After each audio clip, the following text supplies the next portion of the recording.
Welcome back to another episode of Let's Talk Boxing. I'm LB. And I'm Leti.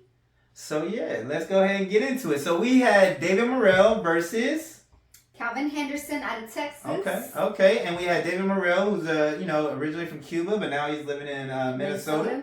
Yep. So yeah, what'd you think? I'll let you go first. What'd you think about the fight? I thought it was gonna be a stoppage at a sooner round. Maybe that's just me being a little, I don't know. I don't know the word I'm trying to find in my head, but I really thought it was going to be a stoppage sooner during the fight, not before the fight. Mm-hmm.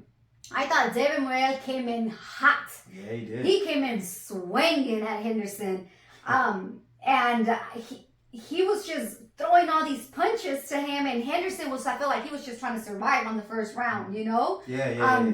But for a second, I thought, does David Morrell have that power? Because he was hitting Kalvin Henderson so much, clean shots, and he didn't knock him down in that round. Mm-hmm. And I was just like, it's either, I kind of doubted, like, does he have that power, or Henderson is just a tough motherfucker, you know? Yeah, and it was, you know what, I will say this, Henderson said in the lead up in the press conference, he's like, he goes, I don't know what people are thinking, but I'm not coming here to lay down. We're coming here to win this thing. And a lot of people say that, and sometimes, they don't really try to back it up. Nah, he backed it up. And you could tell that, there was a title on the line. I think it's the WBC, some type of title. We know that Canelo has the belts, but it was some type of title. So, definitely he didn't want to let that, he was going for it. Yes, he wasn't going to lay down like he said. I'm thinking that it was the first round knockout, but like I said, I thought that just because of all those straight blows that Morrell was doing, connecting in all of them. And shout out to Henderson. He's a tough-ass fighter, up until the fourth round. Yep. Yeah. So what was it? What did you think about that? So Morrell is a prospect who has had like a lot of people have been pushing him, and a lot of people are very high on him. I was, I've watched him a couple times. So I was excited for this fight just for the simple fact of, that division being so exciting, and there's so many different matchups that I want to see in that division. So I'm gonna tune into the super middleweight division. Yeah. So when we get into the fight, like you were kind of talking about, the first round he came out guns blazing, and David Morrell has a lot of first round knockouts, so it kind of seemed like he was going for it. And like you were saying, Henderson was it looked like he was trying to brace himself for that, because he kind of like trying to brace himself, and it seemed like he was trying to wait him out or something, and try to wait him out to to take some steam off of the punches.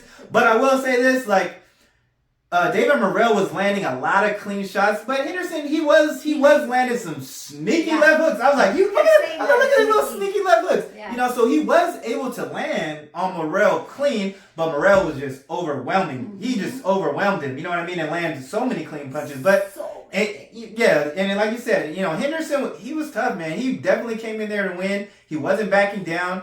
And I thought that the stoppage was good. I thought the stoppage was good because he was taking a lot of punishment, and it was only I only saw it getting worse. But the thing. So now we kind of talked about it. Kind of get into the the fight, and then all these different matches that can be made. Mm-hmm. When I was watching the fight, I was specifically looking, kind of how you would look at with Benavidez, because a lot of people have been calling for that.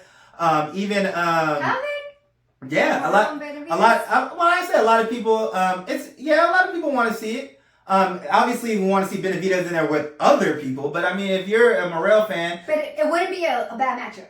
Yeah. They're the same age. You know what I'm saying? You have the Cuban versus the Mexican and the Ecuador fighter. You know what I mean? But yeah, I was watching this fight to kind of see how they might match up, because I definitely think that's going to be a fight down the line.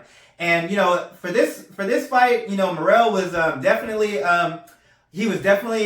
pressing the action, and he was more of the pressure fighter. Now, when he goes up against Benavidez, who is a pressure fighter, I don't know if that style is gonna work, because he was like I said, Henderson was able to land some clean shots on him, and them shots coming from Benavidez is definitely gonna be different. You know what I mean? And Benavidez got more types of punches that he throws, and he got the punch placement. And he swallows the punches. Yeah, you know what I mean? And so I want to see, I think that we just haven't seen enough of Morrell to really know everything that he can do in the ring. So I would like to see him to get in the ring with somebody else, before. I want to see I want to see if he can kind of fight on the back foot, honestly, because I think that because if he could fight on the back foot, I think that would give Benavidez more problems. And I think Benavidez hasn't really seen a fighter who's really good on the back foot yet. And that's how I kind of wanted to see him in there with a good boxer. Right, you know what I mean? That's what I wanted to see with Benavidez. So I want to see more of Morrell, just to see more of what he has to offer. You know what I mean?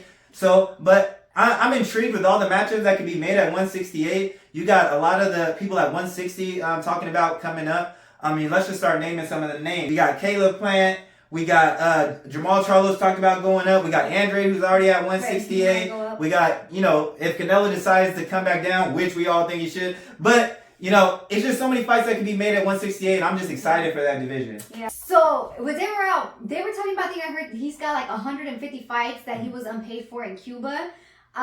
He's only about 7-0 fights. Do you think he would be, of course he wants that fight. I'm pretty sure he wants that fight with David Benavidez, but do you think it's like actually that he's ready? Something that's gonna because it's 7-0 compared to David Benavidez. Well, a lot of the same thing with Gomez that we saw the other time. A lot of the Cuban fighters, like when it comes to the amateur, they have more. Usually they have more amateur fights than other places because they stay amateur so long.